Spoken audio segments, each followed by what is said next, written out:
విషయం మీకు ఎంతమంది తెలుసు? శివుడు మనకు కష్టాలు పెట్టడం మన అదృష్టం తెలుసా? ఎందుకో చెప్పనా? శివుడు మనకు ఎందుకు కష్టాలు పెట్టాడంటే, నువ్వు కష్టం అనుభవిస్తావు, దాని విలువ నీకు తెలుస్తుంది. దెబ్బ తాకినోడికి దెబ్బ విలువ ఎలా తెలుస్తుందో, ప్రతి కష్టం అనుభవించిన వారికి, ప్రతి దుఃఖం అనుభవించిన వారికి దాని విలువలు ఎంత గొప్పగానో తెలుస్తాయి కదా. అందుకే శివుడు మనకు కష్టాలు పెట్టడం చాలా అదృష్టం అన్నది అనే ఏది కారణం లేకుండా చేయడు. ఎందుకంటే గొప్పోడు, మహానీయుడు, బోలా శంకరుడు కదా.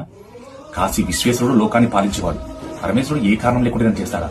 మనకెందుకు కష్టాలు పెట్టడం మంచిదని నేను అంటున్నానంటే, నువ్వు చాలా కష్టాలు పడుతున్నావు. ఒక స్టేజ్ లో నువ్వు ఉన్నత స్థాయిలో కూడా ఎదుగుతావు.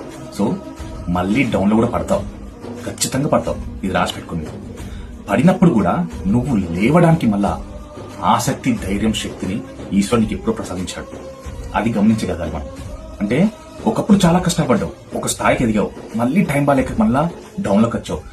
మళ్ళీ ఆ డౌన్ నుంచి మళ్ళా ఒక